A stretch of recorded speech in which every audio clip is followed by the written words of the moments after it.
Assalamualaikum warahmatullahi wabarakatuh.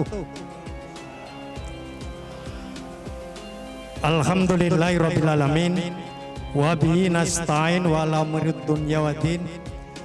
Asyhadu an la ilaha illallah wa asyhadu anna Muhammadan abduhu wa rasuluh. Amma ba'du. Hadirin rahimakumullah. Pertama-tama marilah kita panjatkan puji dan syukur kita kehadirat Allah Subhanahu wa taala.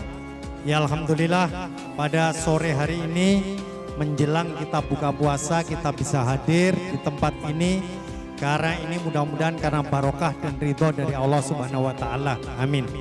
Dan kita berharap niat kita untuk menuju tempat ini setiap langkahnya, setiap putaran roda ban kita baik ban motor maupun mobil mudah-mudahan senantiasa dinilai pahala oleh Allah Subhanahu wa taala. Amin.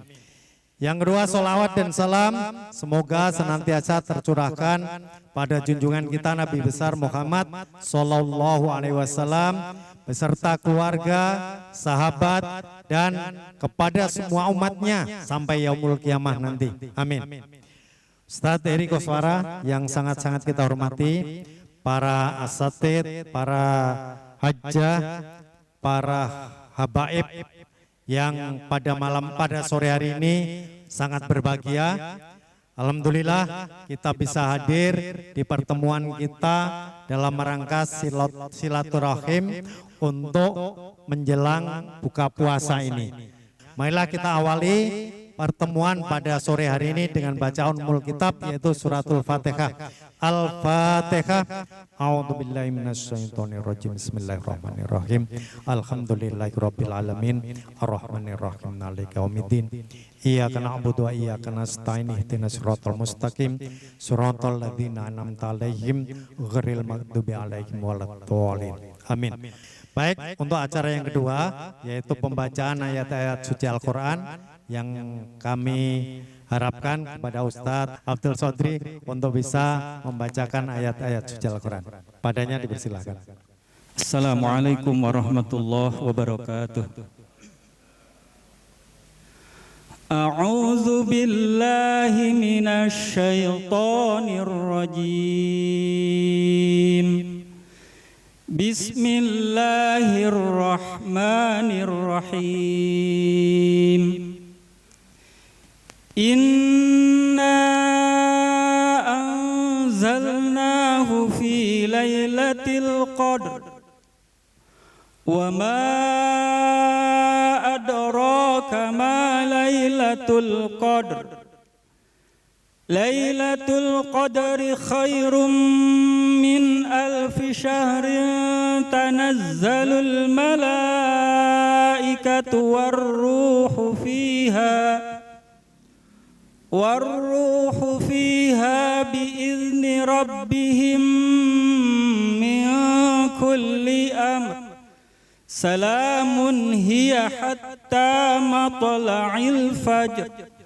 Sadaqallahul azim. Assalamualaikum warahmatullahi wabarakatuh. Dan untuk berikutnya kita dengarkan sambutan dari Bang Haka yang insya Allah sekitar 15 sampai 20 menit. Waktu dan tempat kami persilakan.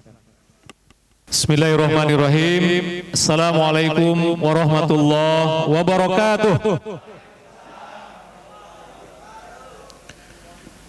Alhamdulillahilladzi arsala rasulahu bil huda wa dinil haq liyuzhirahu 'alad dini kullih wa kafa billahi syahida. Asyhadu an la ilaha illallah wahdahu la syarikalah wa asyhadu anna Muhammadan abduhu wa rasuluh alladzi la nabiyya ba'dah. Tama-tama yang saya hormati dan saya banggakan seluruh perwakilan tim ses Bang Haka dari 12 kecamatan yang hadir pada sore hari ini, juga perwakilan tingkat kelurahan, serta ibu-ibu sekalian, luar biasa ini ternyata juga ada ibu-ibu yang hadir pada sore hari ini. Alhamdulillah pada sore hari ini merupakan Ramadan yang ke-20, tidak terasa Bapak sekalian. Dan nanti malam kita akan memasuki malam yang ke-21 atau yang kita kenal memasuki peristiwa Al-Asrul Awakhir, 10 hari terakhir bulan suci Ramadan. Tentu ini merupakan momentum yang sangat mahal, yang tidak boleh kita sia-siakan, di mana di dalam Islam itu ada 10 hari yang sangat istimewa. Kalau di bulan Dzulhijjah, itu 10 hari di awal bulan. Dalilnya dalam surat Al-Fajr, wal fajr walayalin asyar. Itu yang dimaksud adalah 10 hari pertama di bulan Dzulhijjah. Itu adalah hari-hari yang sangat istimewa. Di bulan suci Ramadan juga ada 10 hari tetapi bukan di awal. Dia adanya di akhir yang disebut dengan Al-Asrul Awakhir. 10 hari terakhir di bulan suci Ramadan. Kita tahu di malam ini ada salah satu malam yang sangat diistimewakan oleh Allah Subhanahu wa taala yang disebut sebagai malam Lailatul Qadar. Malam yang mulia karena diturunkannya Al-Quranul Karim. Jadi pokoknya Bapak sekalian, makhluk apapun ketika disandingkan dengan Al-Quran dia akan mulia. Mekah dan Madinah menjadi kota yang mulia karena Mekah dan Madinah diturunkannya Al-Quran. Malaikat Jibril menjadi malaikat yang paling utama, paling mulia di hadapan Allah karena malaikat Jibril membawa Al-Quran. Bulan Ramadan juga bulan yang mulia karena termasuk di dalamnya diturunkannya Al-Quran. Lailatul Qadar yang insya Allah akan jatuh di 10 hari terakhir bulan suci Ramadan. Ulama yang ada yang mengatakan di malam-malam ganjil, ada yang mengatakan di malam yang ke-23 atau 25, 27, 29. Semuanya itu tidak jelas. Arti tidak ditentukan di malam mana datangnya Lailatul Qadar. Tapi yang pasti di 10 hari terakhir bulan suci Ramadan. Ini rahasianya kalau malamnya ditentukan, misalkan malam tanggal 27, mungkin kita malam-malam lainnya akan malas. Selalu begitu manusia. Tapi ketika malamnya dirahasiakan oleh Allah Subhanahu wa taala, maka kita diwajibkan untuk memburu di setiap malam terakhir bulan suci Ramadan. Maka hadis Rasulullahnya berbunyi, taharrau, carilah Lailatul Qadar yang adanya itu di 10 hari terakhir bulan suci Ramadan. Nah insya Allah malam nanti mulai kita perburuan kita, maka perbanyaklah ibadah kepada Allah Subhanahu wa taala sehingga acara buka puasa bersama ini ya kita ambil di hari terakhir di tahapan kedua tanggal 20 sehingga mudah-mudahan tidak mengganggu ibadah bapak-bapak dan ibu sekalian dalam rangka untuk melaksanakan kegiatan taqarrub kepada Allah Subhanahu wa taala. Jadi tujuan pertama kehadiran kita pada sore hari ini adalah silaturahim. Ini yang pertama ya. Sebab kalau tujuannya silaturahim, satu sudah kita dapatkan yaitu pahala. Wattaqullaha alladzi tasaaluna bihi wal arham. Perintah silaturahim ini jatuh setelah perintah bertakwa kepada Allah. Wattaqullaha alladzi tasaaluna bihi wal arham. Artinya salah satu ciri orang yang bertakwa itu adalah kasratur riham, memperbanyak tali silaturahim. Nah, dengan satu gerakan saja di tempat ini kita sudah bertemu dengan saudara-saudara kita sekota Bekasi. Bayangkan, kalau saya harus keliling ke rumah bapak-bapak semua ini, kita bisa pahalanya banyak, tetapi mungkin waktunya tidak cukup selama bulan suci Ramadan. Tapi dengan dikumpulkannya insya Allah di satu waktu dan di satu tempat, maka satu gerakan yang kita lakukan sore hari ini, kita mendapatkan pahala yang berlipat ganda, karena kita bisa bertemu dengan saudara-saudara kita di seluruh kota Bekasi, dari perwakilan 56 kelurahan yang ada di kota Bekasi. Allahu Akbar. Tujuan pertama adalah silaturahim Bapak sekalian. Tujuan yang kedua, bahwa kita alhamdulillah sepakat dalam kehidupan kita hampir tidak ada yang bebas dari keputusan politik. BBM naik, pajak naik, bahan sembako naik, semua keputusan itu ada di keputusan politik. Enggak ada yang tidak dibahas dalam keputusan politik. Sehingga buat kita politik ini menjadi bagian yang sangat utama di dalam kehidupan kita. Makanya kalau kita baca tentang Islam adalah agama yang universal, yang mengatur seluruh kehidupan manusia, maka yang paling penting adalah sisi politik. Karena jalur inilah jalur di mana kita bisa mengantarkan kepemimpinan. Bupati, wali kota, gubernur, presiden, tidak ada jalur lain kecuali jalur politik. Maka jangan sampai ada di antara kita yang tidak peduli terhadap politik ini Bapak sekalian. Nah alhamdulillah pasca reformasi beberapa tahun yang lalu, disitulah kesempatan bagaimana seluruh masyarakat Indonesia diberikan kesempatan untuk bisa berkumpul dan bermusyawarah dalam bentuk payung politik.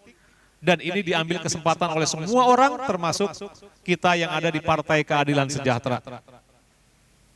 Dan alhamdulillah pada tahun 2019 kemarin Bapak sekalian, PKS di Kota Bekasi ini ternyata atas anugerah Allah Subhanahu wa taala, bukan usaha kita, kalau usaha kita nggak seberapa. Kalau antara yang kita dapatkan dengan usaha kita itu nggak sebanding. Kita belum seberapa usaha yang kita lakukan, tapi ternyata hasil yang diberikan oleh Allah Subhanahu wa taala luar biasa. PKS menjadi partai pemenang nomor 1 di Kota Bekasi. Allahu Akbar. Dan saya yakin pertama ini adalah pertolongan Allah Subhanahu wa taala, yang kedua ini adalah atas kerja, doa, support dari Bapak sekalian yang ada dalam kegiatan-kegiatan PKS pada 2019 kemarin. Bayangkan Bapak sekalian, tahun 99 PKS 2 kursi. Kemudian tahun 2004 naik menjadi 11 kursi. Dari 2 naik ke 11. Kemudian tahun 2009 turun menjadi 10. Tahun 2014 turun lagi menjadi 7.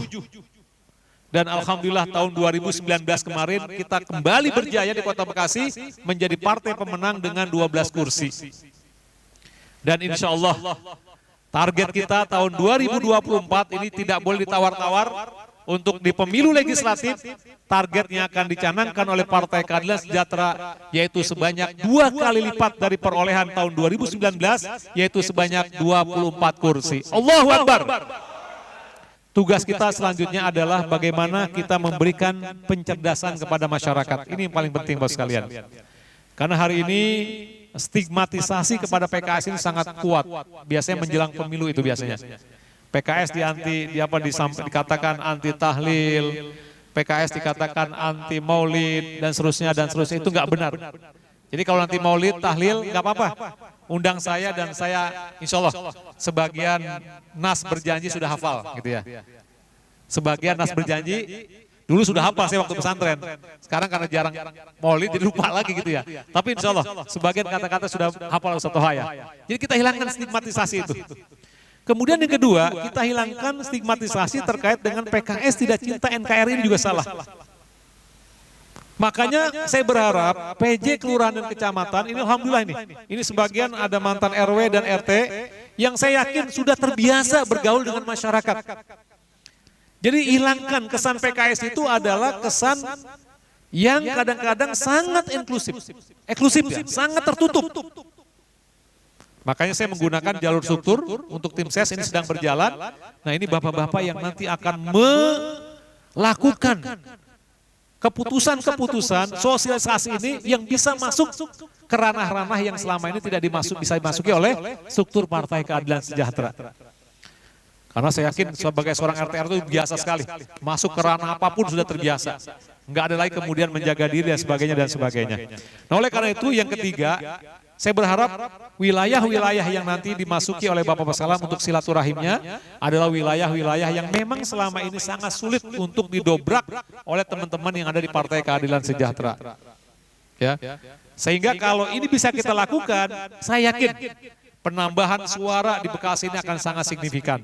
Dan nggak usah Banyak-banyak Bos sekalian. Sampai tahun 2022 ini, itu stiker masing-masing cuma 50 buah. Jadi 50 rumah saja selama 5 bulan, ini sudah bagus banget. Berarti 1 bulan menempelkan hanya 10 rumah saja. Bapak Ibu sanggup? Insya Allah ya. Tapi kalau nggak bisa jangan dipaksakan, semampunya saja. Silaturahim sore hari ini kita bawa santai saja, nggak usah terlalu serius. Yang penting nanti kerja di kelurahannya semua serius ya, untuk mencapai beberapa target-target yang sudah saya sampaikan. Billahi taufiq wal hidayah. Assalamualaikum warahmatullahi wabarakatuh.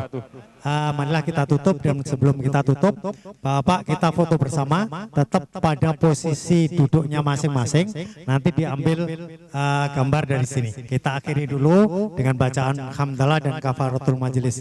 Alhamdulillahirabbil alamin, subhanakallahumma wa bihamdika, asyhadu an la ilaha illa anta, astaghfiruka wa atubu ilaik. Terima kasih, kami ucapkan selamat jalan dan mohon maaf apabila ada kekurangan-kekurangan baik penerimaan kami maupun sambutan-sambutan kami.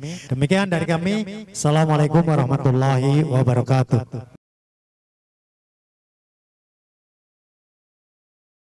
Selanjutnya mungkin udah ada Ustadz Heri juga ya. Dan aspirasi kita bisa juga didengar agar kita juga lebih banyak kontribusi di Kota Bekasi. Harapannya kita itu, dan mudah-mudahan Kota Bekasi bisa berubah di 2024 mendatang dengan memiliki wali kota yang baru, dengan memiliki wali kota yang baru yang memiliki visi memajukan juga kepemudaan di Kota Bekasi. Bukan hanya infrastrukturnya, bukan hanya kesehatan, pendidikan, semuanya harus terbangun lah. Harus punya kontribusi dari kepemudaan, seperti itu. Benar apa yang dikatakan Bang Kamil bahwa suka tidak suka, mau tidak mau, 2024 kita punya wali kota baru. Sepakat? Emang udah wayahnya. Karena Bang Pepen udah habis insya Allah. Tetapi bukan soal nanti ganti atau tidak, tetapi siapa yang akan menggantikan, itu yang menjadi pertanyaan kita sebagai anak muda. Bahwa anak muda yang disampaikan kedua tidak hanya menjadi objek politik, tetapi kita harus menjadi subjek yang aktif, memiliki ide, bahwa ide pembangunan harus kita sampaikan. Mumpung ada Bang Haka, mudah-mudahan nanti ide-ide kita bisa ditampung, apalagi kalau insya Allah beliau jadi wali kota, idenya itu menjadi kenyataan insya Allah. Baik, selanjutnya akan sama-sama kita dengarkan sambutan, arahan, serta motivasi buat kita semua dari Bang Haka yang insya Allah 2024 nanti akan menjadi wali kota. Pesan-pesan beliau terhadap kita sebagai anak muda seperti apa, kemudian nanti ada pengukuhan Bang. Ini ketua DPC, kedua DPC nanti akan dikukuhkan sama Bang Haka selaku juga ketua Dewan Pembina DPD Gemak Keadilan Kota Bekasi. Gemak Keadilan, kreatif, inovatif, maya. Assalamualaikum warahmatullahi wabarakatuh.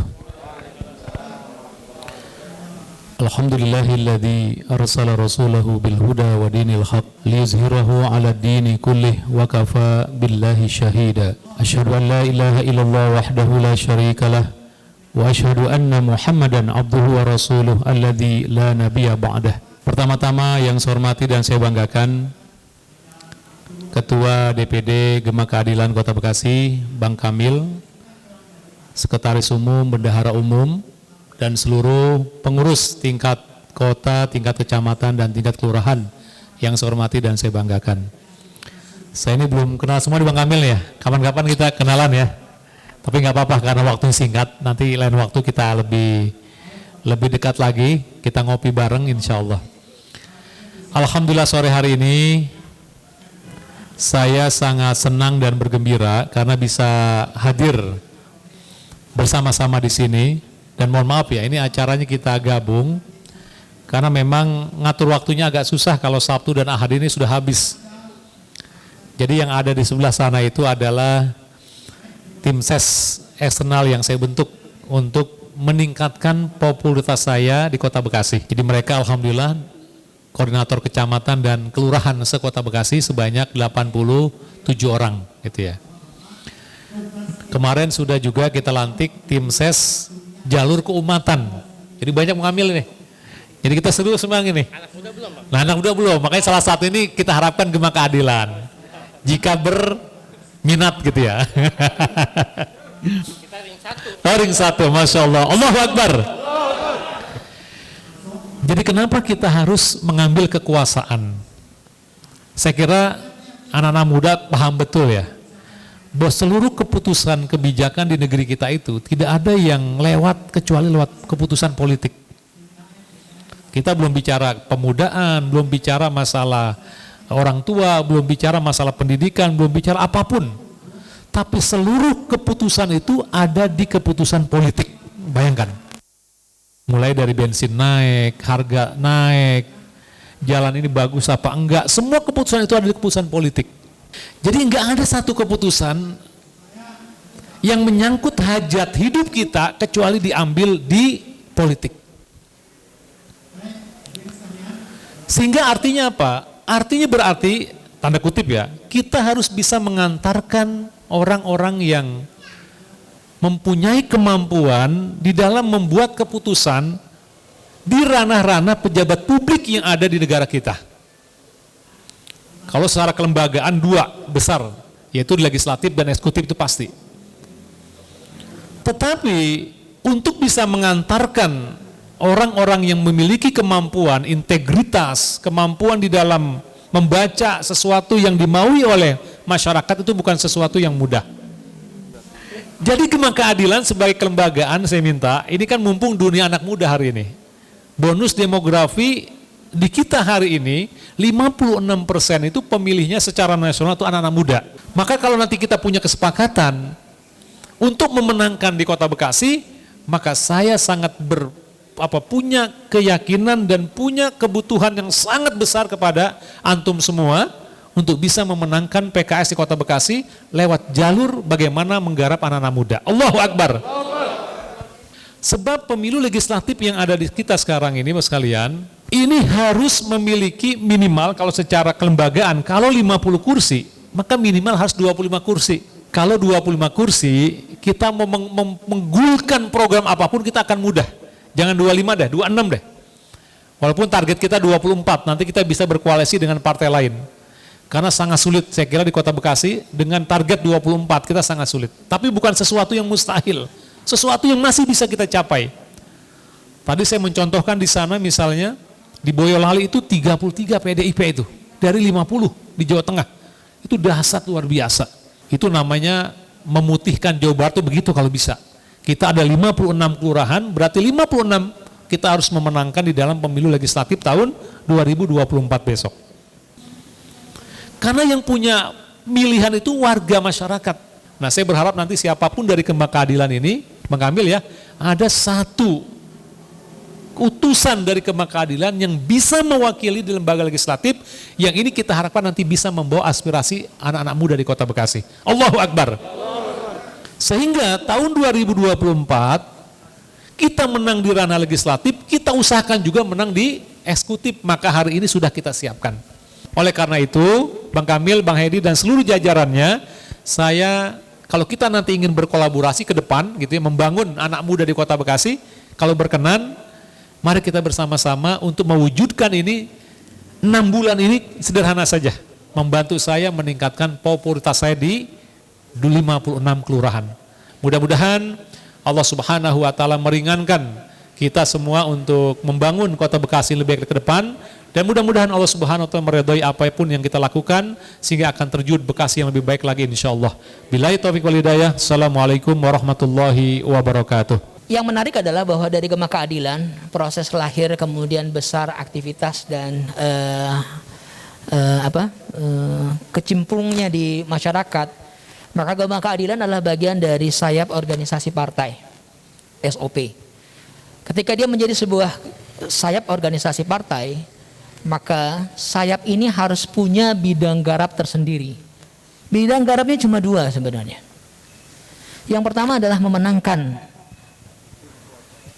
Pilkada Kota Bekasi, which is insya Allah wali kotanya nanti dari PKS. Kemudian yang kedua adalah saya pengen banget ada satu anggota dewan tingkat 2 dari Gema Keadilan. Nggak ada yang berani ngomong begitu ya? Harus ada yang berani.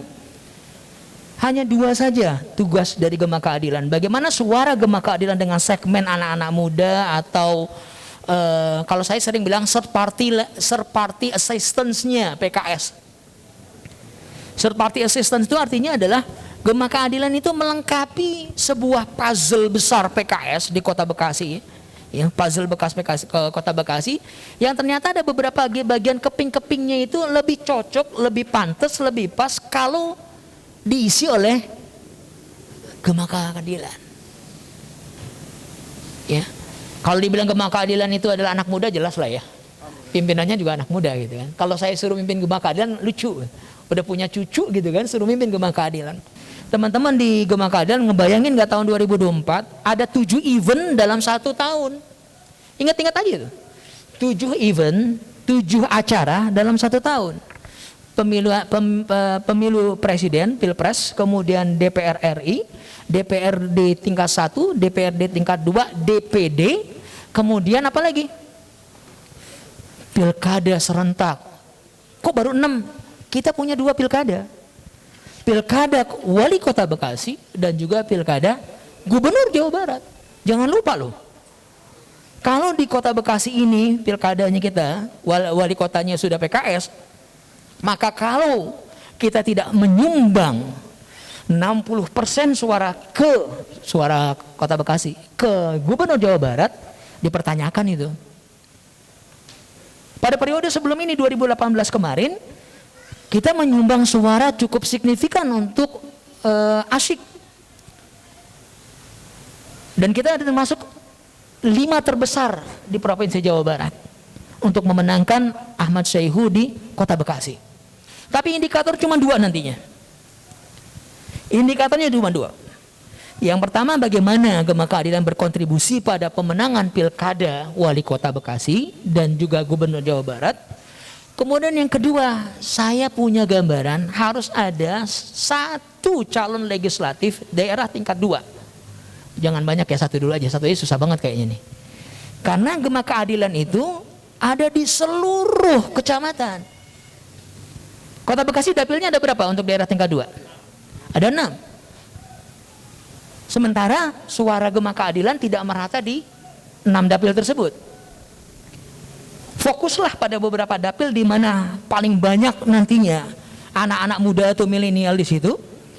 Ambil tempat di situ, bikin sejarah baru bahwa Gema Keadilan bisa menyumbang 1 kursi untuk Gema Keadilan bersama dengan fraksi Partai Keadilan Sejahtera. Karena organisasi sayap partai yang mungkin bisa mencetuskan dirinya menjadi bagian dari anggota legislatif, diantaranya Gema Keadilan. Bang Heri Korswara mau bicara apa? Oh, mau foto aja langsung. Taib. Kalau gitu Anda kembalikan kepada moderator atau MC atau apa namanya. Anda kembalikan ke antum aja lah.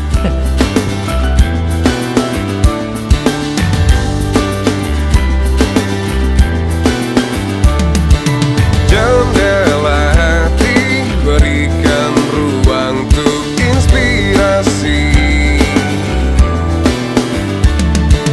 beredukasi, berikan hiburan yang sejati.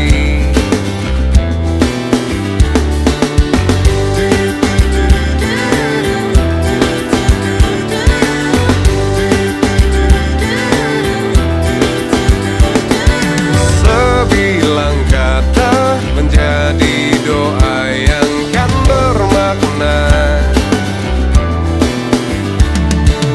Lupakan lara, hilangkan semua prahara, memberikan secerca cahaya